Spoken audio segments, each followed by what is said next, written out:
Coming up on this week's show, your help is needed to complete a 40-year-old unfinished game. A next-generation GameCube memory card is here. And we chat Age of Empires 2 and the founding of Xbox Live with Mark Terrano.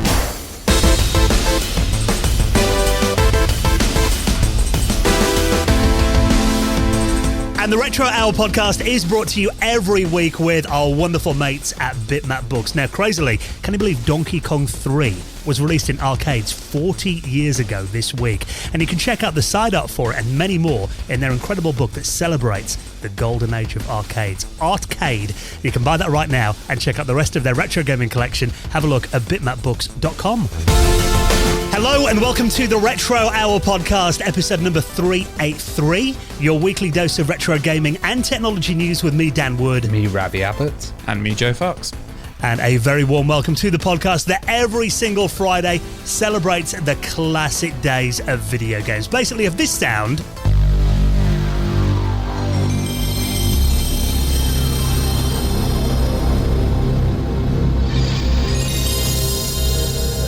makes you all warm and tingly, you're in the right place, yeah? Yeah, especially with this week's episode.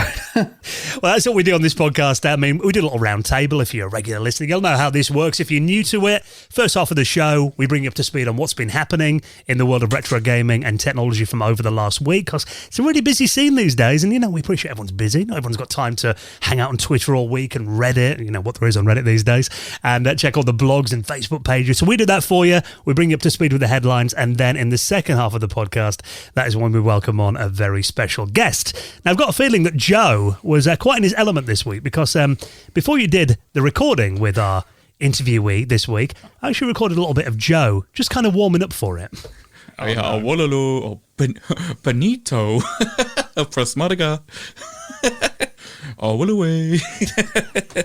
Very good, Joe. Why would you do this to me? That's they just for context, they weren't that close together. Like, our guest was talking back to me, you know, and he found it funny. It wasn't just me being a complete weirdo. So that's stuff off the cutting room floor of our. It is off the cutting room floor, yeah. And, what surprised me, Joe, was, you know, I'm usually the PC, RPG, and strategy guy, and then Joe suddenly comes out with this huge knowledge of Age of Empires series and Age of Mythology, and these great impressions as well.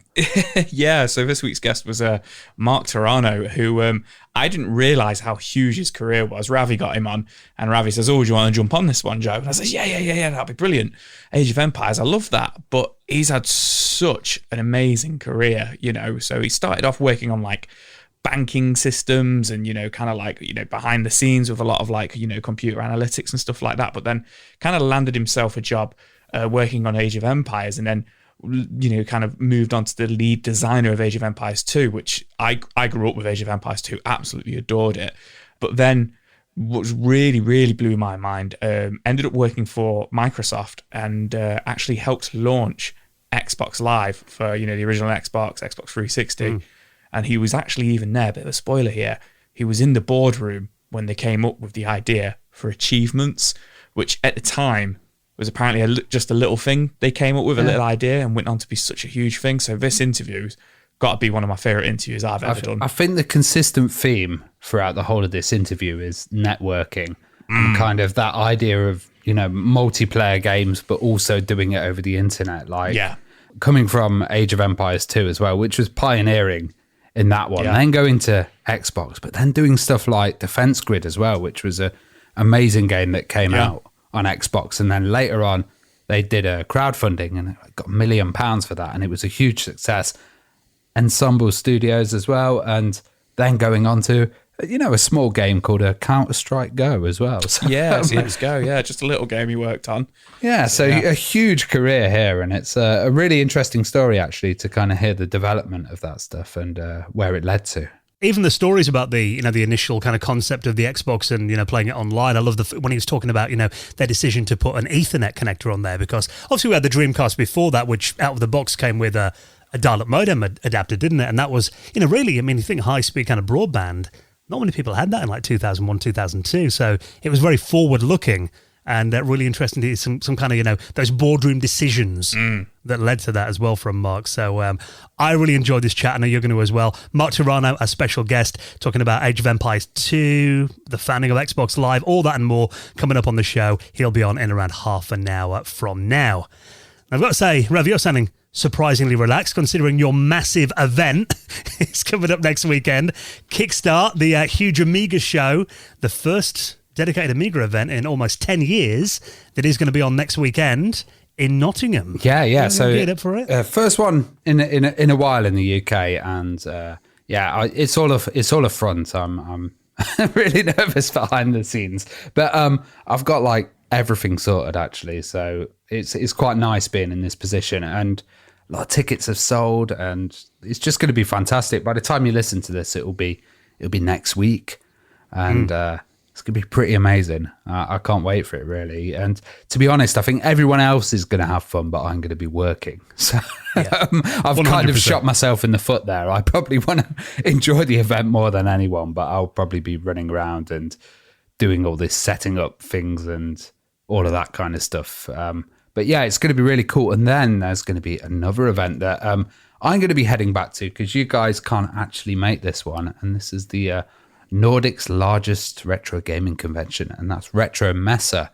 But we decided we're going to bring a special guest along as well and introduce him to this great event, and that's Neil from RMC. So that's going to be a good laugh. We'll be up there on the 19th and 20th of August in Sandefjord in Norway, and they've got some pretty amazing guests already. Of course, they've got the Rare band that are playing, but they've also got Jonathan Dunn as well from this kind of C64 and Ocean Software.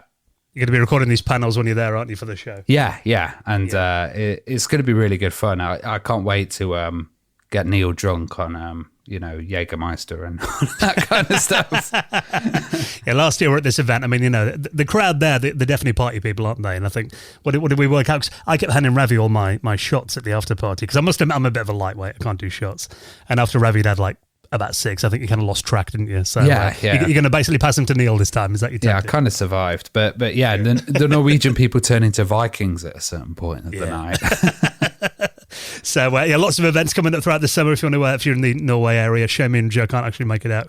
So we have prior engagements this year, but I'm sure you and Neil will have an amazing time. We'll put ticket links for that, and of course, Kickstart in Nottingham next weekend on the 1st and 2nd of July. There are also some last minute tickets available. Is that right? There's tickets for Sunday still, and we might do some Sunday roll-ups on the door, but it will usually be if you purchase it online, you should be able to scan your QR code on the door and get your wristband and all of that. It's amigashow.com.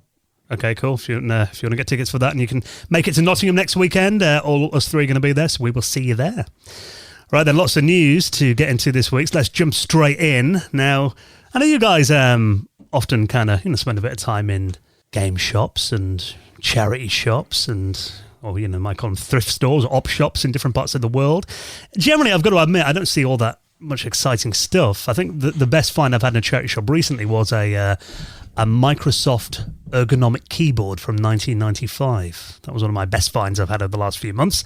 But what about this though? Someone's actually found a very rare Sega Dreamcast development kit in a recycling store. Yeah, this is kind of like one of those like mind-blowing things, and I really, really want to know the story behind it. So apparently the store have just said it was a donation, but this has been spotted out in the wild by a Twitter user, goes by DMG Deeb, and he's posted this and it's picked up some traction. Like you say, it's in a recycling shop, but it's not just like sat on for sale. It is like in the museum section of the recycling shop. So it's a computer recycling shop, and like I say, it was donated to them, but it's not just like, it's part of the dev kit. It includes the GD writer, for like the CDs, a HKT04 development box, and HKT01 development box, actual Dreamcast unit, Dreamcast keyboard, and then also a development disc for a Japanese exclusive photo editor that they used as well as part of the dev kit. So it's like an entire development kit.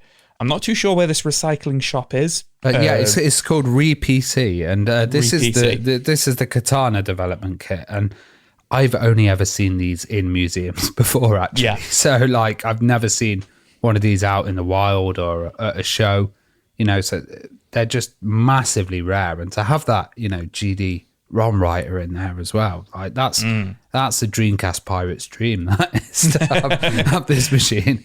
Yeah. Interestingly, one sold last year on eBay. And when I say one, it was just a development box. One part of this kit sold on eBay for just under $2,300. So $2,296.77 the back end of 2022. So it's worth some money as well. So the shop have said that they're going to let some YouTubers come and, film it and, discuss it and kind of get the scoop and stuff like that. And once that's all done and the dust is settled, they have said they're going to sell it now. They kind of know what it is. It's in such good condition as well. It doesn't look like, something you'd find that's got wear and tear. It looks like new old stock, like it's just not been touched. It looks like it doesn't even need retro brighting, Yeah, I've never seen a Dreamcast that looks that nice, never mind a development kit. And it looks beautiful as well. It's basically like a MIDI PC tower, isn't it? Then you've got a separate kind of drive unit that sits on top of it, all in that kind of Dreamcast creamy beige colour. Got the Dreamcast logo on there, the Sega logos as well. I mean, this doesn't look like... you see some dev kits that are basically, a few motherboards kind of nailed to a bit of plywood. This doesn't look like that. This is a proper, development kit that a AAA developer would have used back in the day by the looks of it. Looks really complete. I'm looking as well at this guy on Twitter, this DMG Deeb. He's from America by the looks of it. It says he's in Northwest Pacific. Okay. In Pacific Northwest in USA. So, yeah, I kind of assume this will be in America, not over here. So nothing we're going to be able to see in person anytime soon by the looks of it. But it does... I'm looking at this, and originally I thought it's kind of found in a thrift kind of store, but it does look like this is a company, obviously a PC recycling company. They know what they've got. Okay. It's not going to be something they're going to sell for like $1 and, someone's going to kind of rip them off. Yeah. They're very aware of what it is. It looks like it's in like a glass cabinet, and like you said, they're going to let some kind of YouTubers film it, and then I imagine it'll go for auction. It's not a load of grannies like, we've got a Sega. Yeah, exactly. Yeah. Do you want this Sega for $30? Yeah. So hopefully whoever gave it to them, got their reward and understood what they were donating. I'm sure they did. Very cool, though. If you are in that area, definitely something to go along and have a look at in person. Now, this is very cool. I mean, I don't know about you guys. I've got lots of projects. Stuff that I start that I haven't got around to finishing. Some of them take a bit. I don't know, Ravi, took you, what, 4 or 5 years to build your Amiga Lego laptop that you finally finished recently? Yeah. But it's finished. It is. Yeah, that's the point. Which is more than you can say for Mark Brixius. Now, this is a YouTuber, and he runs a YouTube channel called Ravenwolf Retro Tech, and he started a Commodore 64 RPG game back in 1984 that he still hasn't got around to finishing. So really, he's now on a mission. He said, look, this has been going long enough, and he's found all his original materials. Not all of them are in complete order, but he said it's always been kind of one of those loose threads in his life that he's really regretted not getting around to finishing this game. So he's made a YouTube video, and he's got a little community around him on his YouTube channel as well. He basically needs the community's moral support and accountability, he said, to finally get this game finished after all these years. I think this is a really interesting thing. Kind of creating an RPG back in 1984, you would have done it in a certain way. There wouldn't have been all the tips and tricks that have kind of been learned over the 40 years. And kind of asking people to help finish it, I think that's really awesome. And it's got quite a nice collection, actually. It's from a Avalon Hill tabletop game, which kind of, we had Bruce Shelley on the podcast, and he was talking about how Avalon Hill helped influence his game, and Age of Empires was one of them as well. So, this is great. It's interesting because I like the whole idea of collaboratively people helping you. I can imagine back then you would have found someone in a pub that had a bit of knowledge of something, or said, oh, maybe I know someone that can help you out, but it would have been really hard. Whereas now you put it on the internet, there's going to be thousands of people that will be adding suggestions and, adding optimized code and kind of making, choices that would make a lot more sense, and maybe stuff that you haven't thought about before. Yeah, I don't know if you watch, sometimes I watch Twitch channels of people coding, and, they'll have people watching them while they do it, and they'll kind of give them feedback and stuff like that, which, might be a good idea for him to do something like that. I think that would be an interesting watch, kind of seeing him build the game in real time and obviously getting instant feedback. And the story of it is interesting. I mean, you mentioned the Avalon Hill tabletop games, and that is really what inspired this game. His game's called Digital Dungeon Master, and it was really inspired by those Avalon Hill games, in particular one called Telengard. Was his favourite back then. So it's kind of got influences of that, and also Ultima 4. There's kind of some surface world stuff in there as well. That was one of his favourite games back then.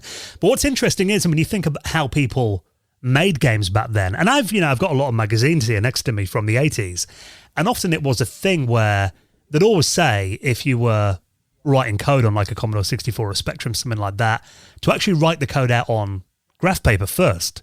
Actually write the code in pencil on a pad or something before you go anywhere near the keyboard. That was generally an encouraged thing back then. So it works out he's actually got kind of a lot of the materials that he made the game with back then, including handwritten notes on it. I love that. There's also printout. Yeah, a lot of it is kind of on graph paper, and some cassette and discs, some of which load, but apparently there's not like the full game on there that's kind of uncorrupted, so he needs to kind of type in some of these listings again and test out a lot of these routines. He said he's got a load of handwritten and drawn notes and maps and how the game design works, but this is literally all just, hand-drawn on paper. It makes me think, I wonder how many people out there have created games that haven't been finished, and there's so many unfinished projects, and actually looking at this, AI is really good at coding. If someone developed a game finishing AI that you put all your details in and then it kind of fixed it up and finished it off, that would be really interesting to see. That's not a bad idea. I know Google Bard is meant to be better than ChatGPT, isn't it, for writing code? I'm not sure how well it's going to handle a Commodore 64 RPG. I did try to do some Commodore basic programming using ChatGPT 4, just like a few simple, like a Pong game for the Commodore 16. Yeah, that could be an idea. Those tools are out there, and, it does seem like there's definitely much easier ways to get support and people around you than there was, when he started this game 40 years ago. So it's going to be interesting to see his journey. He's made a nice little YouTube video, about 15 minutes long, that kind of goes into the history of the game and where he's at so far. So if you want to check that out, I'll of course put that and the rest of the stories in our show notes at theretrohour.com. Now, one thing that I do quite like about getting my old systems set up, I've got my PS2 out the cupboard over the weekend and having a few games on that. It's always very cool, isn't it, to put your memory cards in on these old machines and kind of see where you got to in games. And, sometimes you can kind of pick up your progress 10, 20 years later. That I think is very cool. And obviously, memory cards are fallible. You can lose them, some of them quite small capacity back in the day.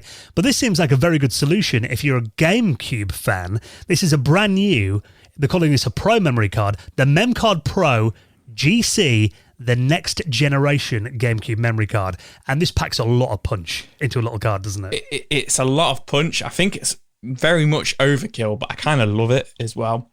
So this has been made by 8-Bit Mods, who have done a couple of these already. They did an N64 one that we covered a few weeks ago, maybe a few months ago now. It had like a battery that kind of charged itself off the N64, so it would never die. The N64 one has the batteries in it.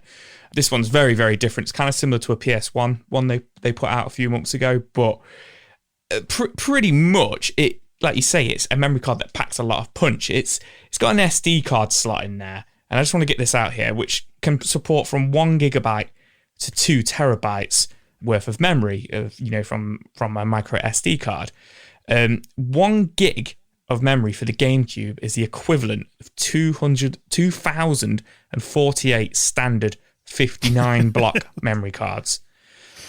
So it doesn't sound to me like that there's not enough GameCube games out there to ever fill just one of them. No, if you were to put a 2 terabyte SD card in there, tens of thousands of memory cards, which have then all got 59 blocks on them, which is just absolutely incredible.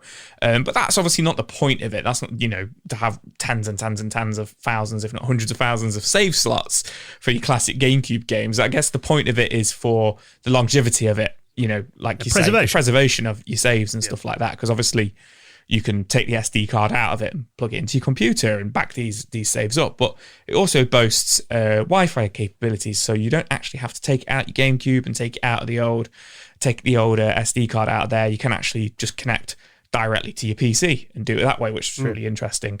And it's very slick as well. It's got a little OLED screen on there as well. It looks a bit VMU-y, doesn't it? It does. Yeah. Yeah, 100%. It does look a bit...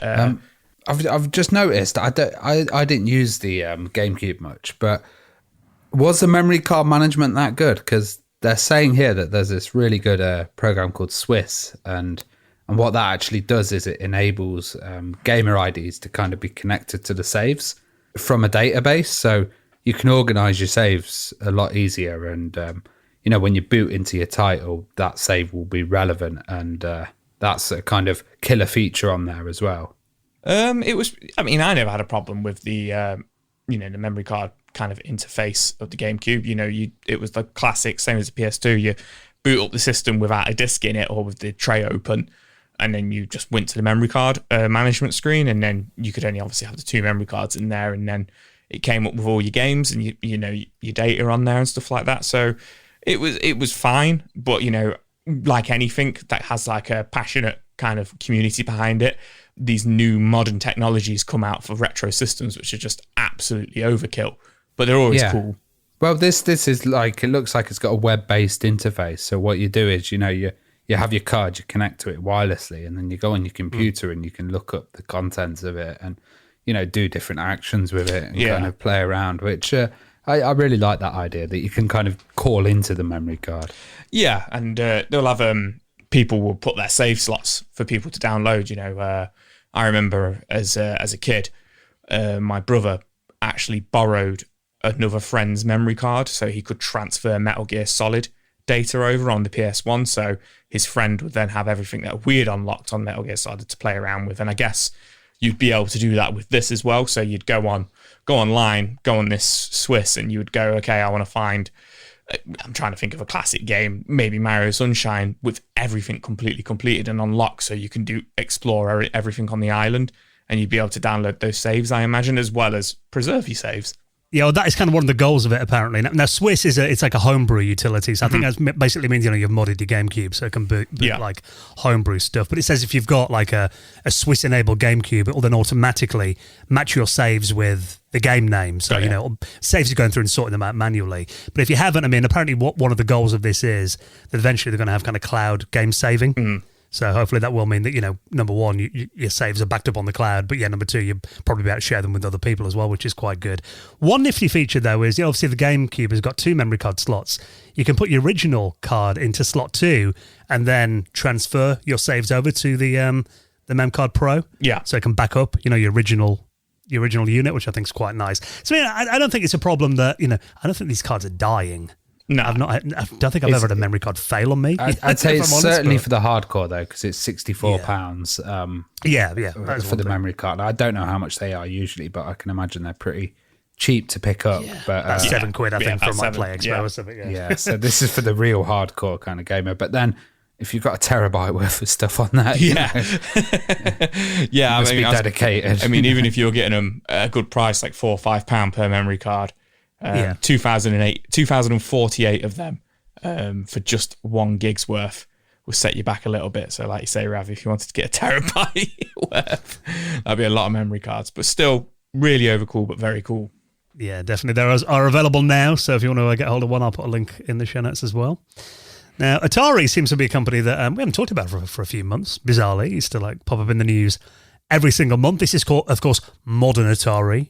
Nothing to do with the original company back in the day, as this article on Ars Technica goes to great lengths to point out. But the new Atari is releasing what they're calling the first brand new Atari-branded 2600 cartridge next month. This looks interesting. It's Run and Jump. Have you ever played that title? Well, it's a new game, this is. So okay. I thought it was like a classic re-release, because I'm not quite sure with Atari, like who's running it nowadays, and with stuff like the VCS coming out and, all different titles. It seemed a bit kind of confused. I know there was a crypto coin at one point, but I kind of like seeing that they're going back to the legacy a bit, and it's pretty amusing to see an Atari cart, 2600 cart with 2023 copyright Atari Inc. At the very bottom. Yeah, the modern Atari, I think it was Infogram, wasn't it? They renamed themselves in 2008, 2009 to Atari, I believe. I don't think they've been bought out again since. Pretty sure that's who it is now. But this is a game, it's called Mr. Run and Jump, a game that is coming out to all the big platforms. It's going to be on Switch, Xbox, PlayStation, Steam, Epic Games, and the new Atari 2600, I believe. But also the reason we're talking about it here is they've done basically what we call a demake version of it. That's going to be pressed to a 2600 cartridge that runs on the original Atari 2600 from the 70s. So they're taking pre-orders for this right now. It's from next month, July 31st is when the pre-orders start, at a price of $59.99. So like a lot of these, I mean, this isn't by far, they're saying this is the first new Atari branded game for the 2600 on cartridge since 1990. But of course, there's been limited run games and all that. And like Atari Age as well. It's an Atari game. They've released some amazing stuff. There was also that Halo 2600. There's been tons of them, but this coming from Atari, that's the point of this one, isn't it? Yeah, exactly. And I mean, there have been stuff for Atari's 50th anniversary collections as well, which, we've had physical releases for. But yeah, this is really the headline, that it's a brand new 2600 cartridge, a brand new game with the Atari logo on there. So if that's something you care about, then, you can actually get a new cartridge from Atari for your 46-year-old game console. The game itself, I mean, it looks very primitive. I've got to admit, I'm not the biggest fan of Atari 2600 games. They do feel just a little bit old school for me. I don't know if you guys are the same. They don't hold my interest for that long. It's an area when I see stuff like Ready Player One and stuff, I think this is an iconic area that I should be exploring more of. But I don't know, maybe I don't have the patience for it nowadays. And I really should. And I really should get into it, because we've done so many episodes on it. And, there's been some fantastic developments on it, and great stuff like, Pitfall and some fantastic titles. And I really need to actually sit and just have a good Atari session. Well, I've got a 2600, and I can have a game of Pong on there and have a bit of fun, a bit of Breakout. It's a fantastic game, but then I'm always like, well, I'd rather play Arkanoid on the Commodore 64. It just maybe feels just a little bit too kind of maybe pre my time. Maybe that's why it doesn't hold much kind of. Cause I haven't really got any nostalgia for it. First console I ever played was the NES, but I definitely understand that there is a hell of a lot of nostalgia for a lot of people around it, and I've got like the Atari 50 collection for the PS5. Find that really interesting to look at. I'm a collector for the Jaguar, so I definitely know there is a market that will lap this up. Do you think they would ever go and release an official Atari Jaguar game? You see, that would get you really excited, or Lynx. It would be interesting to see other systems explored. If you'd have asked me that maybe a year ago, I'd probably said no. But I think the fact that Atari did actually put out some Jaguar games on the Atari 50 collection makes me think that maybe that could be something to look at. Because the thing about this is they're kind of doing it a bit like Limited Run do. They kind of pre-order and then they make them on demand.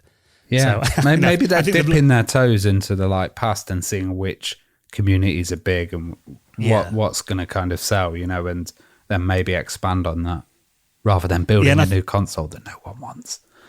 Well, I mean, I think they've definitely learned lessons from the Atari of days gone by, that they're not going to make a million cartridges and have to bury them in the desert somewhere. Yes, that's definitely gone. Let's make 10 million copies of this. Yeah, exactly. So that basically you pre-order it online, 2 or 3 months later it turns up. So I guess that means there's basically as many as want to make copies of this. But again, I imagine it's one of these where there might only be one run of it. So if you're interested, I'd probably get in there now. When pre-orders start, because I've got a feeling a lot of people will end up buying this and then it'll be on eBay for $500 in a couple of months' time after they've all gone out there.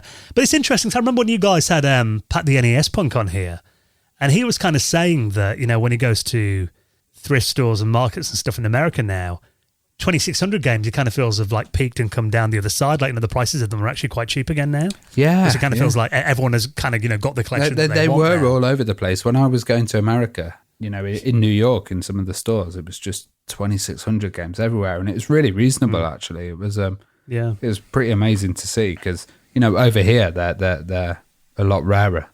It's definitely not something I see at conventions a lot of, or if I do, it's the complete other way. It's a really expensive, pristine boxed one.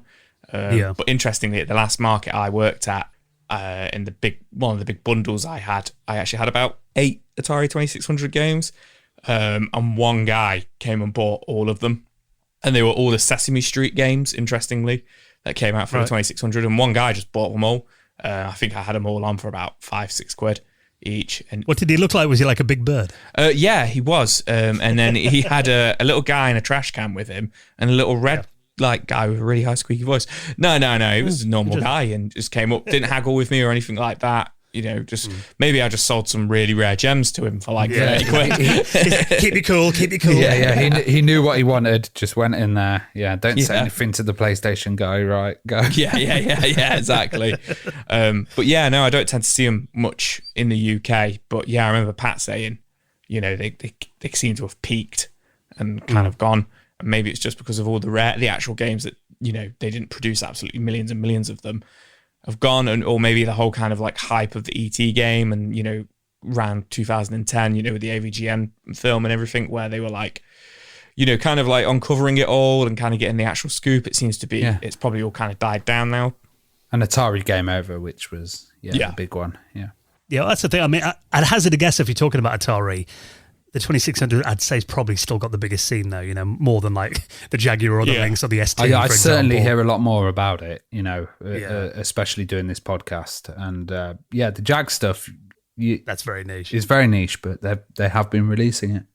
Well, that's the thing. So it's, it'll be interesting to see how well this does. And it's very cool that Atari are making games, even if, we've talked about this before, they'll generally do this kind of thing to get idiots like us talking about it, because it gives them free PR, which makes sense. It's a good move. So if you want to pre-order that, pre-orders are available from the end of next month, and I linked that up. And everything else we talk about, you don't have to Google around. I save you the effort. Have a look in the show notes on your podcast app, or head to our website. Click them directly from theretrohour.com. Now, before we chat to this week's very special guest, get memories of Age of Empires, the fanning of Xbox Live, Mark Terrano coming up in just a minute. One sound that will be absolute music to your ears is this. Now, this is our wonderful sponsor, our friends at Shopify. And you know what that sound means? That means you've just made a new sale on Shopify. So if you use it, that is something you will love hearing. And Shopify is fantastic as well. Now, we've talked about this before. It is the all-in-one commerce platform to start, run, and grow your business as well. And it does feel like now, everyone's either got a bit of a side hustle going on or, becoming their own boss as well. And Shopify basically takes all of the headache out of it. No matter what stage you are with your business, if you sell anything online or even in person as well, it is the commerce platform that is revolutionizing millions of businesses all around the world. And I know you're a web developer in your day job, Ravi, and I know before Shopify sponsored our podcast, when they initially reached out, you're like, oh my God, Shopify's great. It saves me so much work. Maintaining kind of shop systems, e-commerce can be a nightmare, keeping it up to date. And Shopify really does it all for you. And it's got that kind of front end point of sale system as well, which is really fantastic. It's got social media as well, which I'm absolutely all for that. So having something like this really helps. And for me, I've talked about my friend before as an author, and he was trying to do it all himself on his website with WordPress plugins and, trying to deal with, getting addresses and shipping them out. It was a nightmare for him. Put Shopify on there, saved him all the headaches so he can focus on what he loves doing, which is writing books. And they cover all your sales channels, across your social platforms, like Ravi said, Facebook, Insta, even TikTok as well. And they also give you 24/7 help, which, for a web developer like you, Ravi, I imagine that takes a lot of headache out of things. Just updating WordPress plugins was half of my life, So Shopify is ready to support you every step of the way. So we want you to give this a try as well, because no matter how big or small you are, Shopify will be there to empower you, give you the confidence to grow and take your selling and your business to the next level. So we want you to give it a try. And of course, we always get you the best offers. You can sign up for just £1 a month for a trial period by heading to this exclusive link so they know that we sent you and you save a load of money as well. Head to shopify.co.uk/retro hour. So that is Shopify, shopify.co.uk/retro hour to take your business to the next level today and get ready to hear plenty of this. And a big thank you to our friends at Shopify for their support of our show. Now, it is the last weekend of the month, amazingly. That does mean Patrons Hangout is coming up on Sunday. The second one this month, because we're a bit late with the May one. But, we love hanging out. It's a good excuse. And I know a lot of the patrons are coming along to Kickstart next weekend. So it'll be a bit of a pre-party on Sunday night. It should be good. It's going to be interesting, actually, meeting some of the patrons in real life. Yeah. I can't wait, because we've got people coming from all over Europe, and I've even got people coming from America. And this is just going to be crazy. We meet up on video, usually, but seeing everyone, like you guys have kind of been wondering, oh, what's this person like? What's this like? And it's going to be great to actually have a beer and have a chat because, you know, these folks have supported the show for so long and really important to us. And we're always very welcoming to new members as well, whether you come into Kickstart next weekend or just want to hang out with us virtually. We'd love to see you there. So this coming Sunday night, it's basically just a big Zoom call. We all get on there. We nerd out for a couple of hours once a month, normally last Sunday of the month. So if you get in there right now, good time to sign up to Patreon. And also, if you're a gold member or above, you'll get access to, it'll be 36 episodes of our bonus podcast that we do every month called The Retro Hour After Hours. And we have got some new members to induct into the most prestigious high score table in the world of retro gaming. Hall of Fame! And let's give a very warm welcome to our latest patrons, Sean Goggin, Ross Murphy, and James Hannigan, who all joined us on Patreon over the last week. We massively appreciate your support. And if you'd like to join the Retro Hour Patrons community, all the details to sign up right now are at theretrohour.com. Right then, next, we're going to be going inside the world of Microsoft Xbox as original day, setting up Xbox Live, and of course, plenty of stories of developing on the Age of Empires series with this week's special guest, Mark Terrano, is next on the Retro Hour podcast. This week on the Retro Hour, we're joined by Mark Terrano, and Mark is the lead designer of Age of Empires 2. He was the technical game manager at Microsoft Xbox and responsible for a lot of networking and really interesting stuff like Xbox Live. He also worked for the great Ensemble Studios. So, how are you doing, Mark? Doing great. It's good to be here. Thanks. Well, we have a question that we always ask all of our guests, and this was, what was your first video game experience? When do you remember first seeing a video game? Very first one was the original Pong at a pizza place. I was pretty young, but it felt very magical. And then after that, computer space video game, arcade games. You know, that kind of sets the spark, but I think, you know, I really got energized a few years, it wasn't that much longer later, making video games, making games. I was in high school, working on the Radio Shack PCs and things, and started a business, but was making games the entire time, just infected by games. The TRS-80 and the kind of kit computers. The early kit computers. I had an Amiga early on, and couple of bootleg games, and that was my only bootleg games, I'm sorry to say, but there were some great things that were never released for the Amiga platform that just circled around in the community. But I loved all the early PC, the Amiga and PC games. So it sounds like you enjoyed programming. Did you ever think like you'd be able to make a career of this? Was there a point where you were like, you know what, this is going to be my job? Or was it always just a hobby, just for fun, and you kind of fell into it? No, it was kind of a funny story. I had been making games for fun, just for my own, you know, personal enjoyment, while working professionally in software development and worked for big corporations. I was at Mobile Oil and, you know, doing big industrial applications, running pipelines and kind of doing advanced real-time stuff. And we were playing Doom 2 kind of in the evening after work. Somebody came by and said, "Oh, that's total misuse of Mobile Oil's computer services. You know, what are you doing?" And my manager was going to write me up for it. And I had done like amazing work at Mobile and revolutionized their systems. Meanwhile, my other friends they said, "Okay, you know, we're thinking about working on a video game." And so they were, it was David Rippey, Chris Rippey, were working at Ensemble Corporation, working on this video game in the evening. And so my boss said, "You know, we're going to have to reprimand you for misuse of company services for playing Doom." And I said, "I quit." And I went over to Ensemble Corporation, which was then just a consulting company, working on a video game in the evening, which we called Dawn of Man. And that later became Age of Empires. Interestingly, like I saw in your CV, you mentioned you were working for like banking systems and a company called Tandem Computers as well. Did that kind of offer much training and like background of the systems that helped you later on? Yeah, with computer systems. So the Tandem systems were known for nonstop, like they were extremely reliable, multiple CPUs running at once, redundant systems for mission critical applications. So my background, I switched over to kind of real time systems, which was actually unusual in computers in the day. But that really set me up to be a multiplayer expert later on, because I had a lot of familiarity with robust multiplayer networking solutions, and could really think about the challenges that would later make Age of Empires possible. So with the job interview with Ensemble Studios, what was that like? You say your friends were already working there. Was it a bit of a grilling, or was it quite an easy sidestep into it? And then a bit of a follow-up question. Did they let you play Doom at Ensemble Studios? We played games every evening at Ensemble. So it was all gamers, which was great. Tony Goodman. So I don't know, I don't remember there being a whole lot of an interview.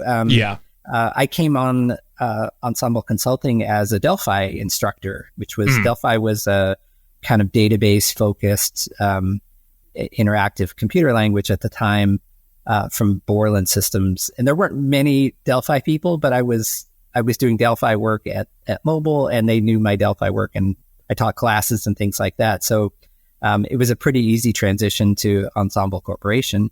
Then there were Angelo Lawden and Tim Dean were working on the game part-time. I was teaching people Delphi and doing database applications for Ensemble by day. And then in the evening, we'd work on Dawn of Man.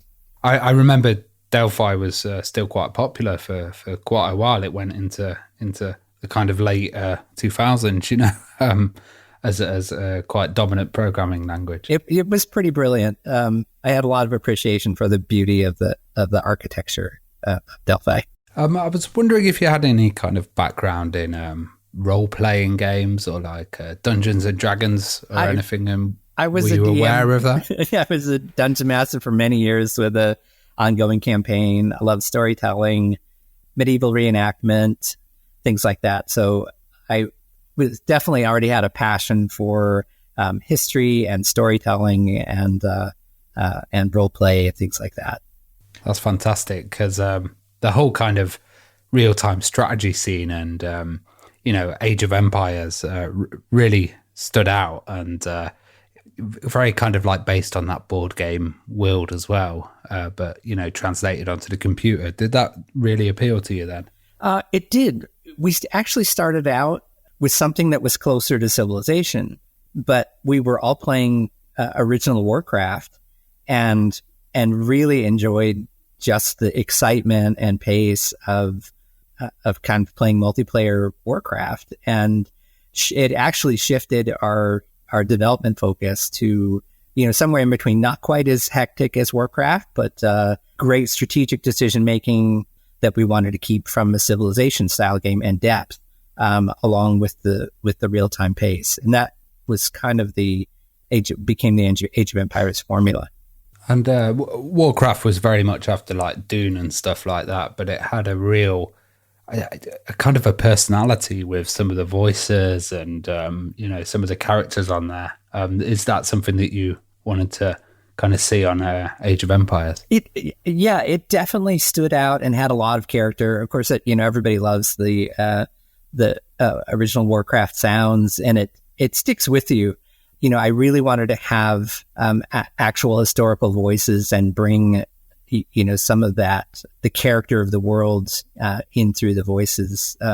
And got really lucky to be able to do that with Age of Empires 2, and had, authentic voice recordings for, all the villager voices and things like that.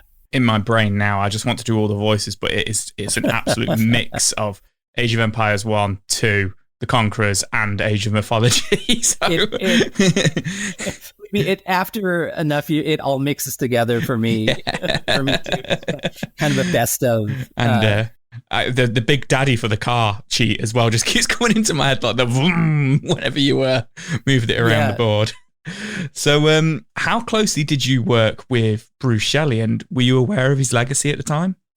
Oh, of course. Bruce, had his, all the games that he had worked on, and he had always had lots of stories about working with Sid on Civilization and the Railroad games and things like that. But Bruce is such a humble, easy to work with guy. You would never, it's just somebody that loved talking about games. He was really great to work with. Bruce would come and hang out with us for a week at a time at the studio.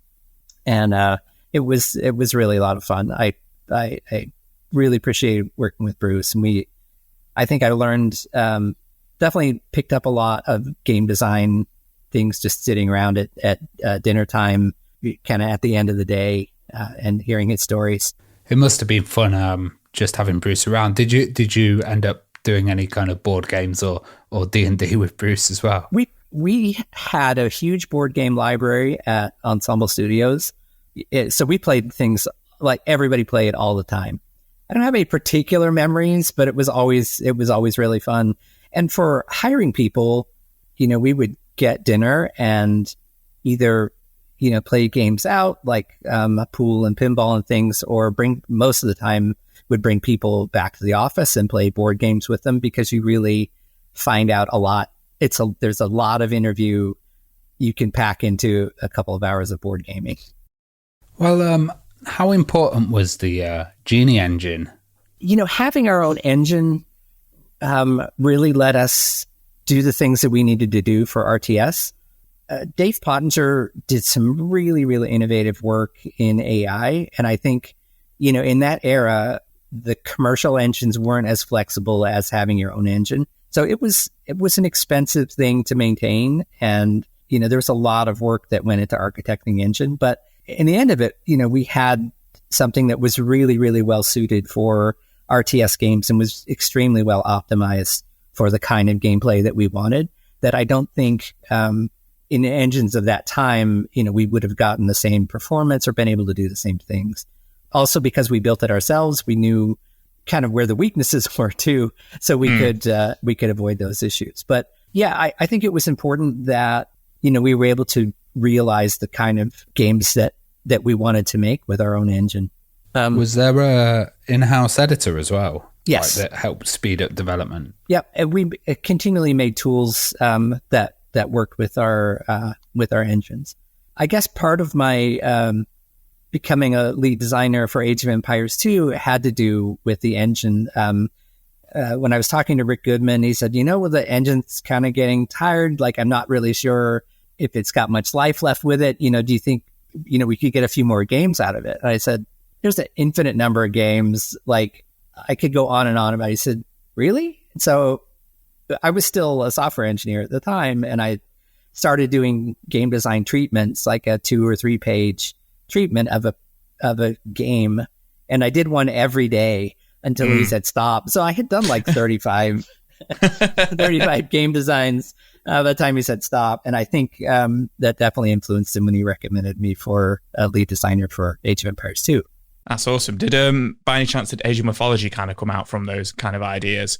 Because I had a real soft spot for Age of Mythology. Me and my wife, when we first started going out, was the game we were playing together.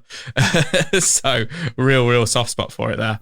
Age of Mythology was in large part because the artists at Ensemble were really tired of doing historical stuff.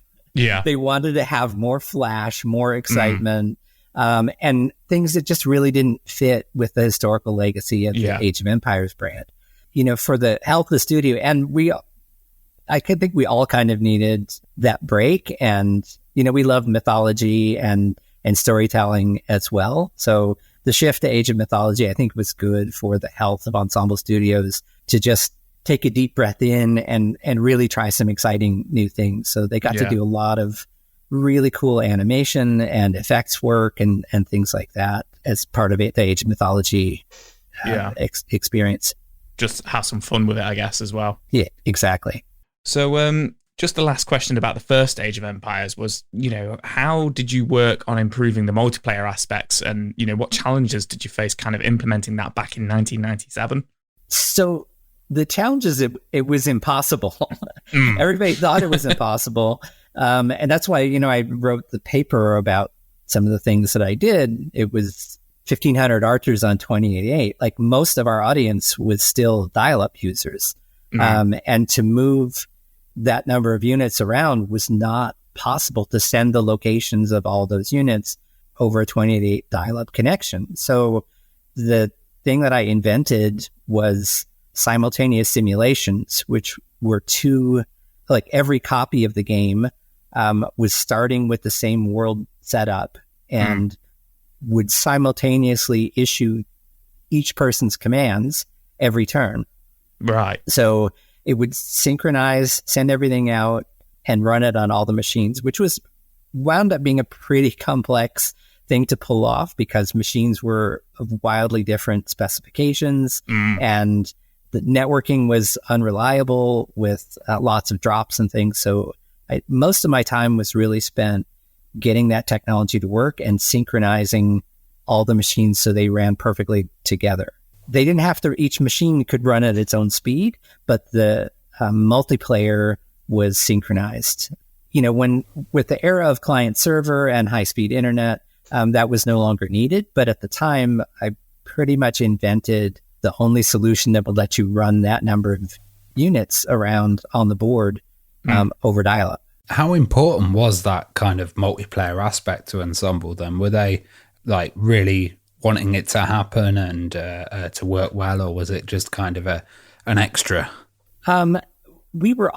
Everybody in the office was kind of multiplayer competitive fans. Like we loved the competition, we loved that kind of in your face warfare. It really was different. I mean, we invested in multiple areas. So just having random maps meant, if you're playing single player against the AI, you could play again and again. Dave Pottinger's AI was breakthrough in so many areas for Age of Empires. So that gave the game a lot of single player longevity. But there was a lot of commitment to, bringing that multiplayer experience to people. And,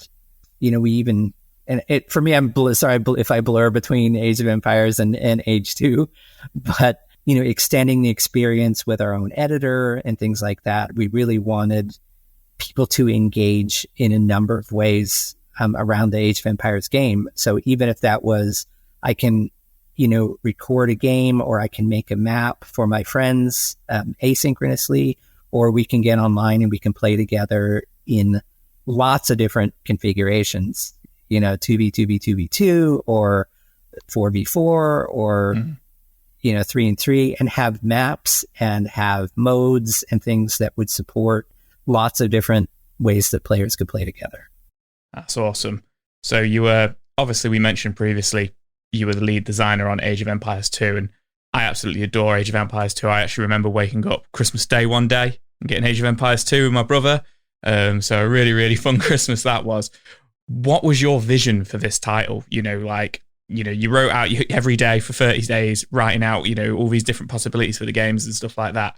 What was your kind of like ideas and vision going into that game at the start? I really loved the Middle Ages, the history, everything. There was so much rich world conflict going on and so much foundational technology and things that was happening all over the world. And with Age of Empires 2, it tried to make it everything was not Eurocentric, what was going on with Saladin and things like that. So some of the stories were, I wanted to be a little bit more world stories and not quite so European focused, although there's of course a lot of Europe because a lot of things were going on in history then.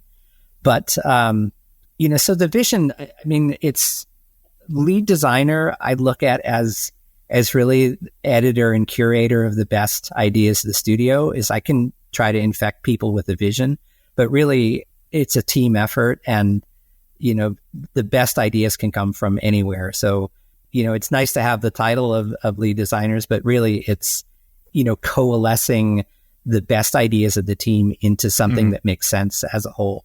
So, I could start out with a vision, and some of the things I wanted to do really didn't work for the pace of the game that I had to discover by trying them out. Some of those things we prototyped.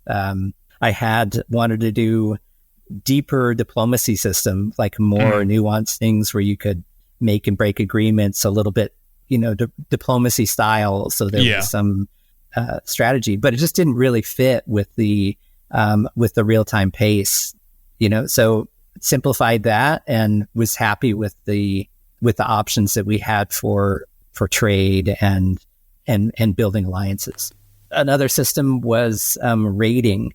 I wanted the raiders, various raiding tribes, to be able to come in and just take things, loot and pillage, and build their civilization based on what they could take from other players, or a diplomatic solution where you could just pay them tribute out of your economy directly. So, but trying to balance those different types of gameplay didn't work out as well as I'd hoped. So that was another thing that we abandoned.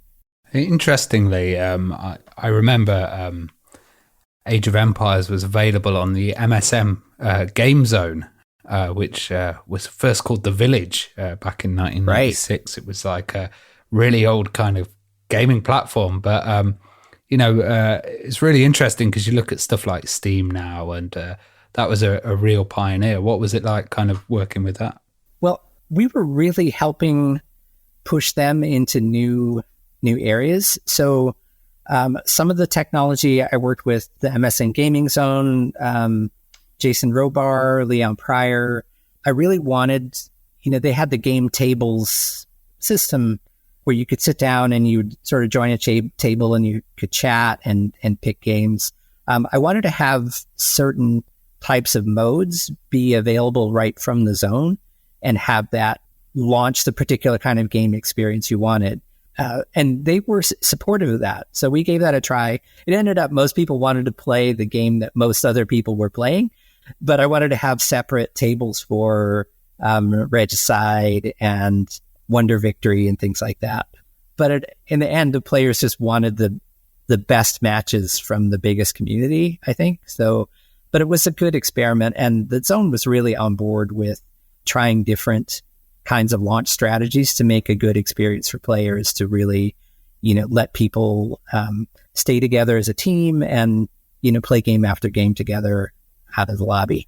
Yeah, it was really interesting because I remember they had this, it was like a CD-ROM matchmaking service as well, like later on, where you would, be able to meet other players and kind of connect and all these extra features.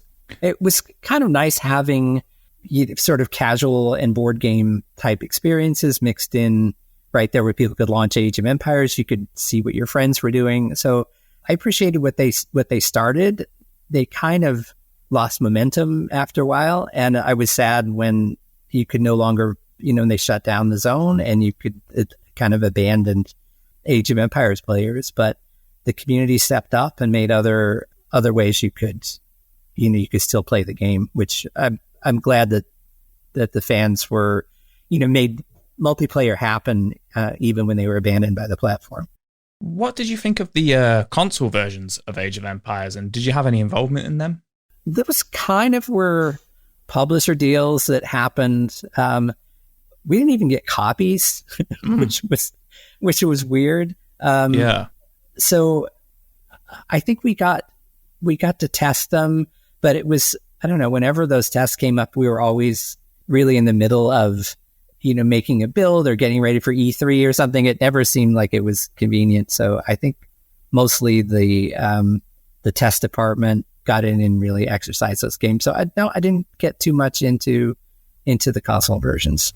Yeah, they're quite well known because they were really good, actually. They had some like real different features specific for the consoles. But I was also wondering, did you have any involvement with a definitive issue? Because lots of these kind of DLC and add-ons were all put into that edition.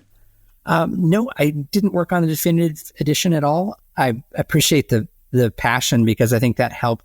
After we did Age of Empires 2 HD, which kind of let Microsoft know that it was really viable in the current marketplace, that's what kicked off sort of the official interest in bringing Age of Empires back again. I think after Microsoft tried Age of Empires Online, and they invested in that for a while, it didn't live up to, I don't know what expectations they have, but after that, it was kind of quiet for a while. And Matt Pritchard was somebody I worked with on original Age of Empires.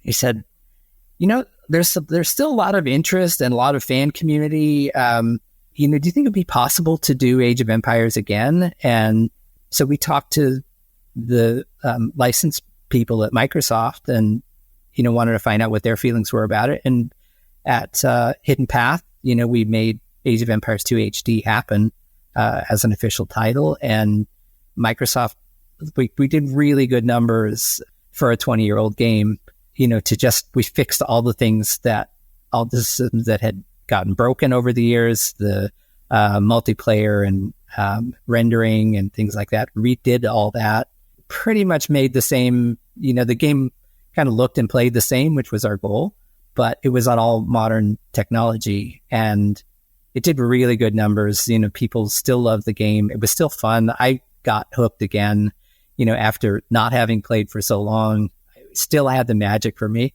but that reignited Microsoft's interest and made, I think, all of the definitive edition and all the renewed interest in Age of Empires 4 and everything followed on from that work.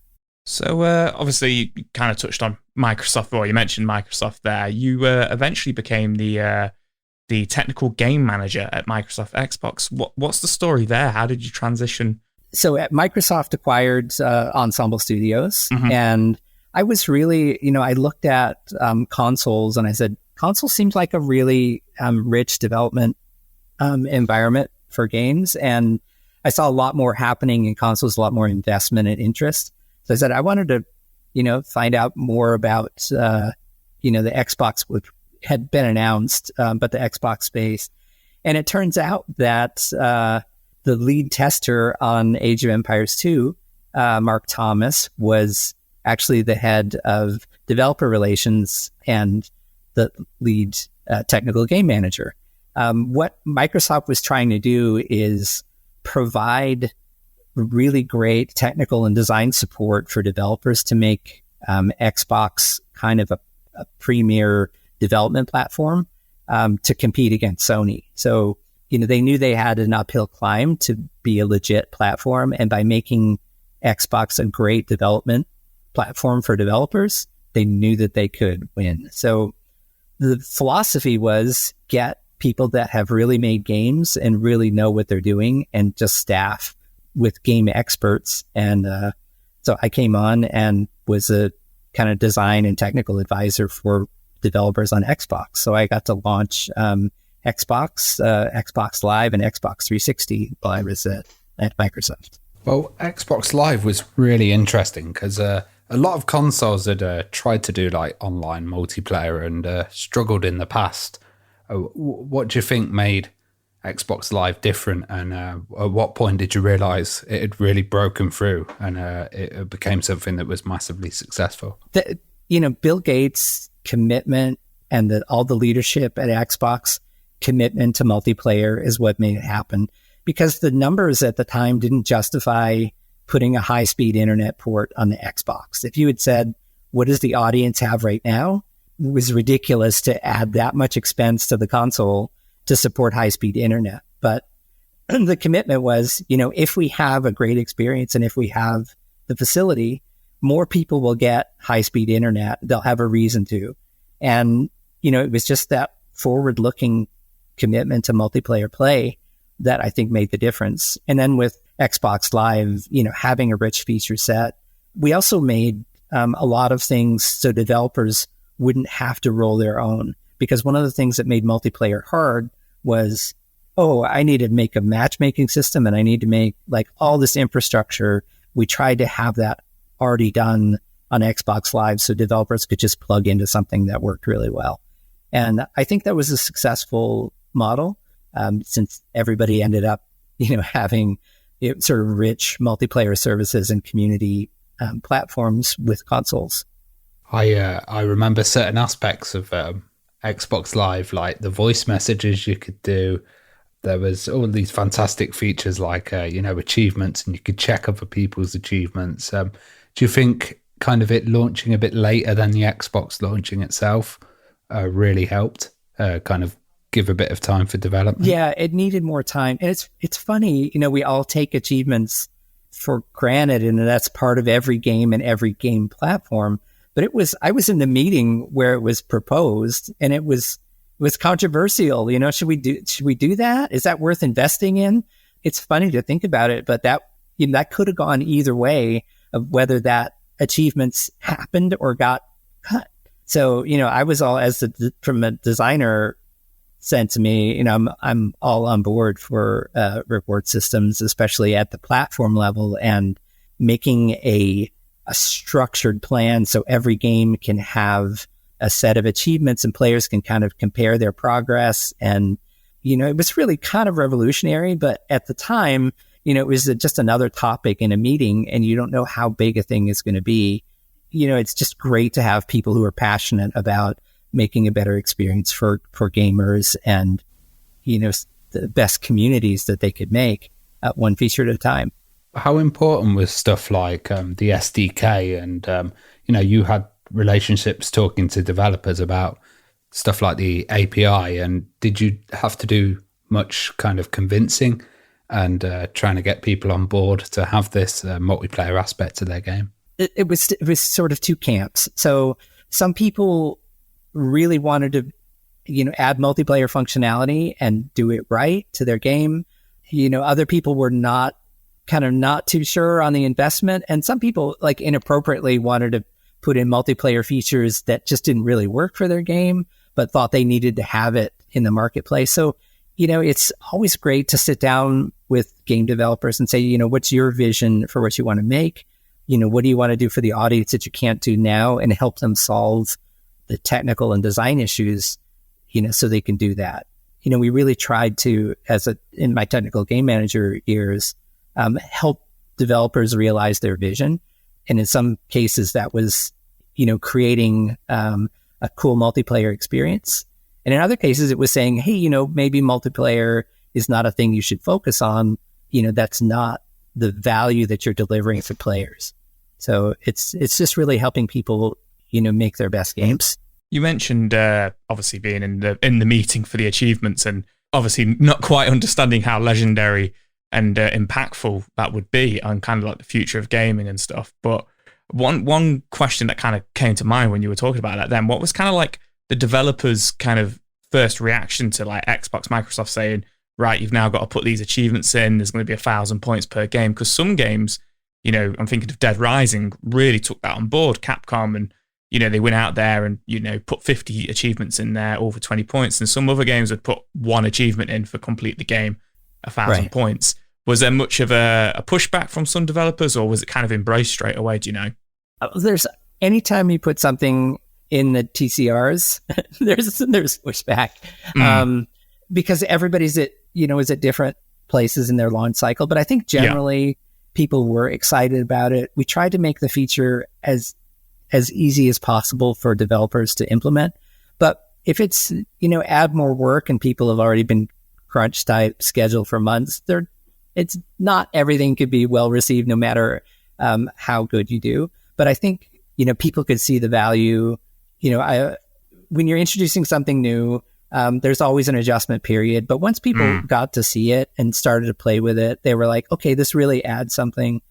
I had my own internal struggles with pop-up toast, the little pop-up notifications of things. Like players entering in on your friends list, coming in and out. Like, I really wanted to protect the experience from sort of the external notifications of the game system. So putting, I always felt my role in representing game developers was to make sure we put the experience first and the platform didn't get too full of itself, right? Where the achievement quest didn't overshadow what you were doing in the game and what you were feeling in the game. So giving developers control over that, when pop-ups could happen, where they occurred, things like that, was all important to me, that the features respected the primacy of the experience. Well, Defense Grid was a really interesting title, and that kind of originally came out on the arcade and on the 360. It was known as Last Stand originally. What happened there, and why was it changed? Trademark. Everything is funny when you go through the trademark process for game names. You start like you're calling something one thing through development, like, for a really long time. And then you get into the trademark year and it's like, okay, well, we threw out our first 50 ideas, now we're at this compromise idea. The story for Last Stand, it was, in my initial view for the game, humanity had been at peace for so long, they forgot how to wage war, and they got attacked by aliens and invaded, and were totally unprepared. And your role as a player was to rekindle, like Defense Grid: The Awakening was to reconnect with the old battle systems and defend humanity from this alien invasion. That story changed a little bit over time, but that was what the original concept was. So as the Last Stand, as you were, kind of almost solo, along with Fletcher, your AI companion, defending humanity. So pretty much when I went back and read my original pitch for Last Stand, internal pitch, it's, 90%, the game as it was imagined. So just the name change for trademark rules, really. And that was Michael and Austin and I we played little desktop tower defense early on, and I said, this is magical, like we need to do this high end. And people thought we were crazy. It's like, why would somebody pay for games that they can get for free, Flash games for free? He said, that's not exactly what we're making. And really wanted to make a high-end tower defense game. I was going to say, because, Defense Grid was a really interesting title originally, but had tons of fans. And then you did crowdfunding for Defense Grid 2.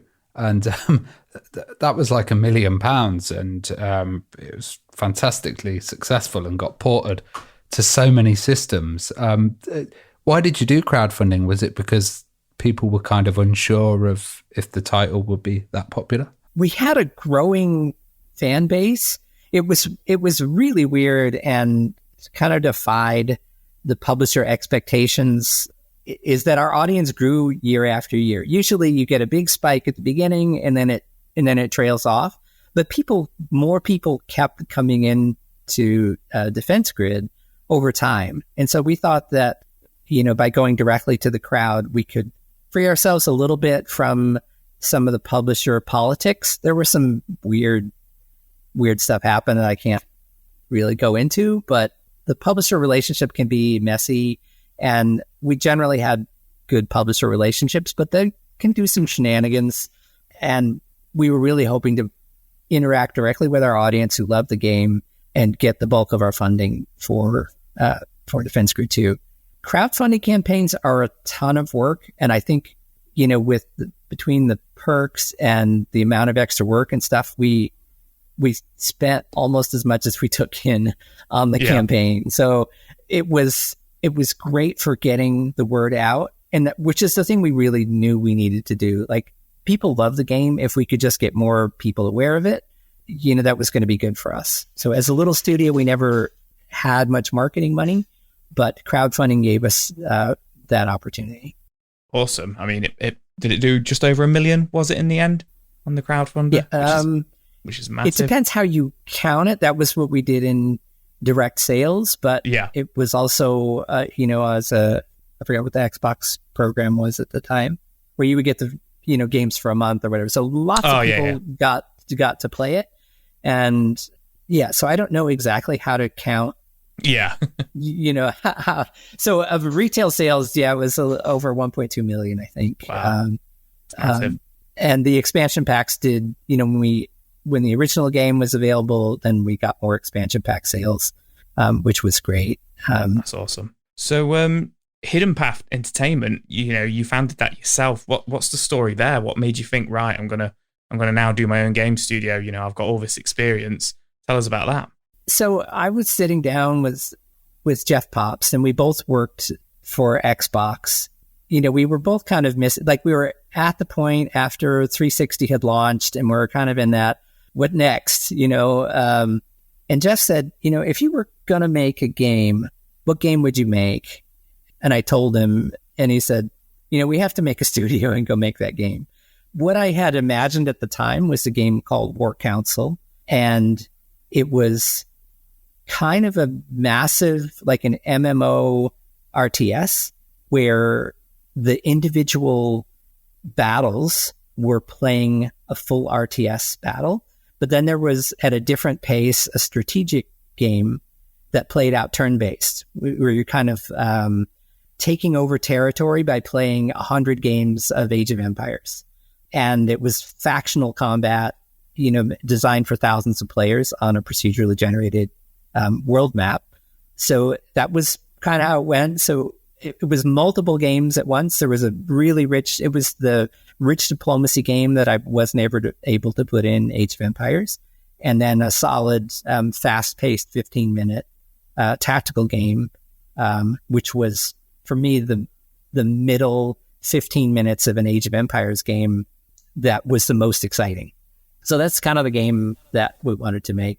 We got about halfway done with it, and our publishing partner decided they didn't want to make games for the West anymore and wanted to focus on China.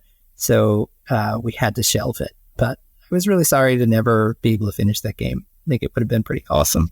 That's a shame.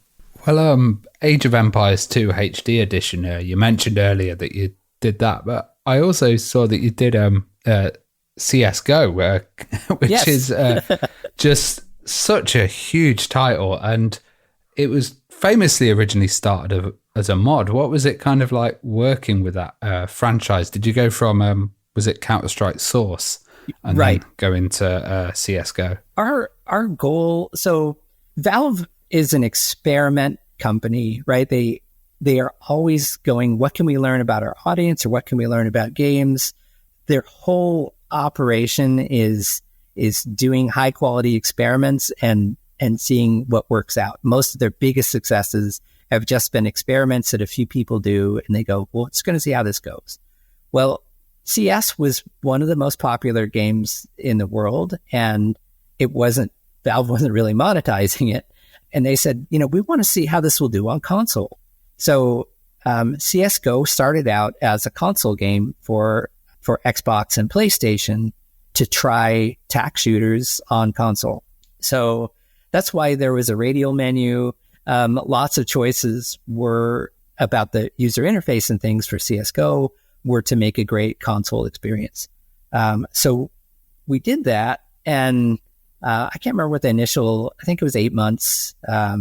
We had to do a console port, and we came back and sat down with Gabe and Chet Falsek, and we said, okay, here it is. And Gabe played, and he goes, that's Counter-Strike, on console. And he said, well, we have a problem now. What's the problem? He said, well, nobody's ever done on time, and we expected it was going to take you another 6 months. So what would you do with 6 more months? So we told him. He said, go off and do that. So we added a bunch of features, rebuilt the combat systems and things were all very legacy. So each weapon was done as a different DLL and things. So we made, tried to exactly keep the CS gameplay, but changed all the underlying technology so it was maintainable and systems driven.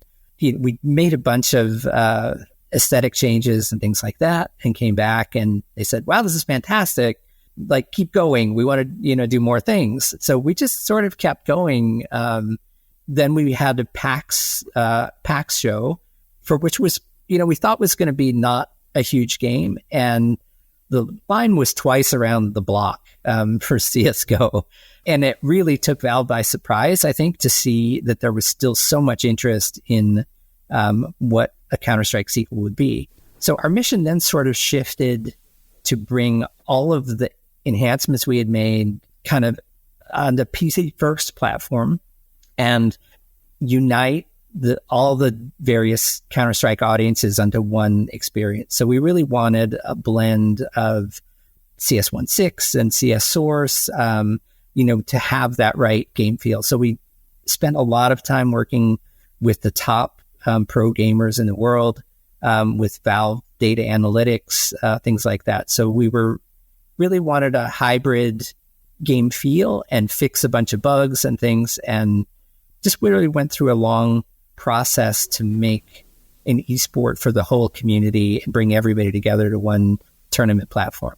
And it's such an important title. Like if you think of Half-Life and Counter-Strike, those were really the kind of titles that made Steam in those early days. Yes. And having stuff like references to, you know, the map dust has been, you know, recreated by an artist in Germany. Like this is a huge kind of cultural thing. Did you find it really important to have those older aspects and the traditional ones implemented with the quick responses and the kind of fast speed of CSGO? So, you know, CS players look at their time as an investment in really specific skills. So it was important to preserve like all that investment, that, you know, 10,000 hours of play that players had put in to get mastery of Counter-Strike. So, you know, having the classic maps be pretty much beautified, but the gameplay largely untouched was important. We took the least popular maps and started there to really learn how to do maps in Source and things like that. Our team sat down with the best Valve artists as well, you know, preserving all the maps across both console and min-spec PCs and making them performant on the engine. Like all those were challenges, but I think was really, you know, can we capture 100% of the Counter-Strike skill that people had and apply it to new things? And I think that's been sort of the Counter-Strike legacy. I think they have done that with CS2 also, you know, to keep the best things preserved as legacy for the franchise is really important for Valve, and it definitely was for us. So obviously, you know, CSGO has become culturally a phenomenon. You know, it's huge, and I think there was even I'm sure the World Championships were only going off this month as well, the early ones. Have you ever witnessed, you know, any of the big Counter-Strike competitions in person? Have you ever actually seen it in person and the, you know, like the hype of it? I did. So I was very involved in the World Cyber Games and went to Korea, and it was amazing. I think the most impactful, like having the best players in the world sitting right in front of you. Like, so like Valve flew in the top CS players from around the world when we were still tuning CSGO, and got their raw feedback and watched them play. And watching these people in person, how they communicate, how they think about the depth of the economy, it was such an education for me as a designer at the level that humans are capable of playing. It looks like they're psychic. They are so tuned around the relationships between space and weapons and their own bodies. It's amazing. I mean, you can get one sense of it to be in person in the arena, and it's fantastic with the spectacle and the shoutcasting and knowledgeable announcers who are helping explain the plays. But just watching people interact with a game to such a degree, and I had that experience with Age of Empires pro players as well, is watching someone that has mastered a thing that you worked on to a degree that exceeds what you could even imagine. It's magical in a way. It's really hard to explain, but it's incredible to see that live. Well, you've wrote a few books on games design and kind of papers. I was wondering if there's any that you recommend for people looking at getting into games design. I haven't written any books. Maybe if a few years from now, I'll have some time to sit down and do it. One paper I did, the RITE method, RITE, was a system that we made with Age of Empires in the user research and testing that revolutionized how games are tested now, like how studies are done of players when they're playing a game. Before this, we came up with this method. People would sit down and they would record how many times people failed doing a particular task. Like we said, take a group of soldiers and move them from one area to another. And they would have them do that. And then they would see how many times people were successful in doing that task. That was how it used to be. And then the developer would get a report that would say 60% of the people were able to do this thing successfully. And then they would make changes. Well, I was in the room with the Microsoft user researchers, and I said, everybody is going to get this part wrong because of the way we're explaining it. Let me just fix that, and we'll see if the next people can do it. So it was really putting iterative design into the testing and making it a collaborative process between game design and user research that let us focus on letting people have a great experience. And it really changed how game user research was done and how games were made. And so I feel like that's an important contribution, but it took the Microsoft people being willing to change their process and game designers being willing to engage with that part of the study. It used to be hands off, but making that a collaborative process was a much more, game design way to make games end to end. So I was really happy with that particular one, and I'm happy that it's continued for 25 plus years, and it's still being used today. So our final question is, what are you doing these days? You're currently with Mountaintop Studio? Mountaintop Studios. We're working on an exciting competitive title, which if people know the things that I've worked on, I think they will be happy to check it out. And haven't announced it yet, but we'll be announcing more. We've got several positions open for environment artists right now. But keep follow me on any of the social medias on LinkedIn, or I'm happy to pretty much connect with anybody on LinkedIn. But we'll have more announcements, at major game conventions. We're not really sure where we're going to announce, but I think that's all I can say right now. It sounds like exciting stuff, though. We look forward to hearing about it. Well, Mark, it's been amazing having you on, and such a journey. Thanks for joining us. Yeah, a game we didn't talk about was Brass Tactics, which is only available in VR, but if people get a chance to check it out, I was really proud of that one. I tried to kind of bring the Age of Empires feel to VR. And I think it was really, it's one of the games I'm most proud of having made, though not many people have had a chance to play it. I really loved making it, and it was, I think, the best VR real-time strategy experience that I could imagine. So, we've got lots of listeners with VR systems, so we'll definitely put that in our show notes, and you might get some new players on that. It sounds like an awesome title. Great. Oh, thank you so much, Mark. Really good hanging out with you guys.